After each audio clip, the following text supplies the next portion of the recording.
पंजाब में धान की रोपाई शुरू होने के साथ ही बिजली की किल्लत बढ़ने से पावरकॉम और सरकार की दूरदर्शिता पर सवाल उठना स्वाभाविक है। शहरों में कट लगने के कारण लोगों की परेशानी बढ़ गई है।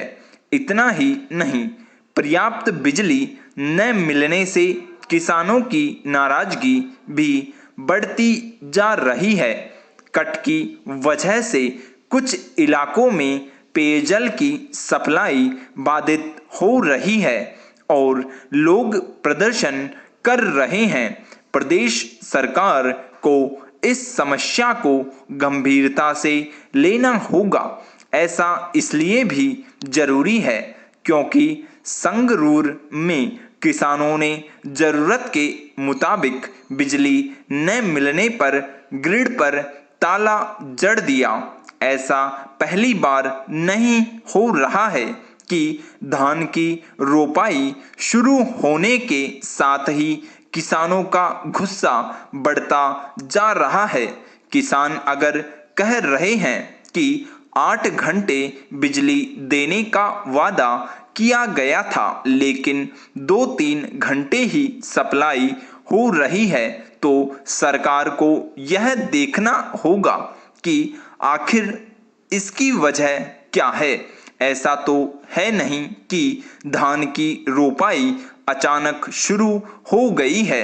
यह तो पावरकॉम को पहले से पता था कि प्रदेश में 10 जून से धान की रोपाई शुरू होनी है। ऐसी स्थिति में उसे पर्याप्त बिजली की व्यवस्था पहले से ही करनी चाहिए थी। यदि किसानों को भी निर्धारित 8 घंटे बिजली नहीं मिल पा रही है और शहरों में भी कट लग रहे हैं, तो यह ठीक नहीं है। प्रदेश में धान की रोपाई की शुरुआत में ही यदि बिजली की मांग 12,000 मेगावाट के करीब पहुंच गई है, तो निश्चित रूप से जब रोपाई गति बढ़ेगी तब बिजली की किल्लत और ज़्यादा बढ़ेगी। हालांकि पावरकॉम ने रोपड़ व लहरा मोहब्बत के थर्मल प्लांटों में कुछ और यूनिटों को चालू कर दिया है, लेकिन भविष्य में आने वाली चुनौती को देखते हुए उसे और विकल्प तलाशने ही होंगे। शहरों में उपभोक्ताओं की शिकायतें बढ़ती जा रही है। लोगों का यह भी कहना है कि मरम्मत के नाम पर अघोषित कट लगाए जा रहे हैं। इस बात से इनकार नहीं किया जा सकता है कि पावरकॉम मुलाजिमों की कमी का सामना कर रहा है। इस वजह से मरम्मत इत्यादि के कार्य प्रभावित हो रहे हैं। सरकार को मुलाजिमों की कमी दूर करने के साथ ही इंजीनियरों की हड़ताल को भी यथाशीघ्र खत्म करना होगा।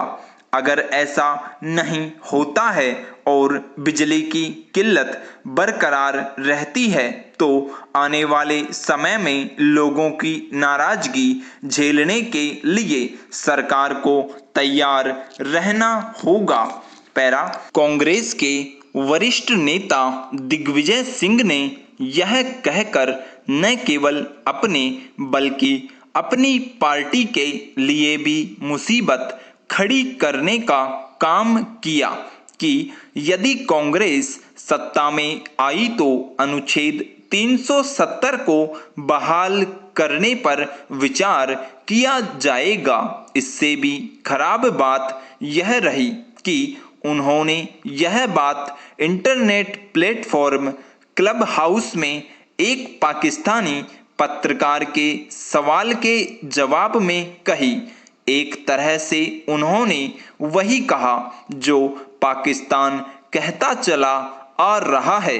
कांग्रेसी नेताओं की ऐसी ही बातों के कारण उन पर यह आरोप लगता है कि वे पाकिस्तान की भाषा बोलते हैं। दिग्विजय सिंह ने अपने बयान को लेकर सफाई देने की जो कोशिश की वह लीपापोती के अलावा और कुछ नहीं, क्योंकि उन्होंने जम्मू कश्मीर से अनुच्छेद 370 हटाने को न केवल दुखद करार दिया बल्कि सत्ता में आने पर उसकी बहाली की भी आस जगाई। क्या उनके बयान को कांग्रेस का आधिकारिक बयान माना जाए? यदि इस सवाल का जवाब सामने नहीं आता तो यही माना जाएगा कि 370 के बारे में जो विचार दिग्विजय सिंह के हैं वही कांग्रेस के भी हैं। वैसे भी यह किसी से छिपा नहीं कि कांग्रेस को अनुच्छेद 370 हटाया जाना रास नहीं आया था। कम समय में पैसा दोगुना करने का झांसा देकर गांवों के लोगों को ठगने के मामले अक्सर सामने आते रहे हैं, लेकिन पंजाब के फिरोजपुर जिले के 2 गांवों में जिस तरह से ठगी की गई है वह तरीका चौंकाने ही नहीं आंखें खोलने वाला भी है।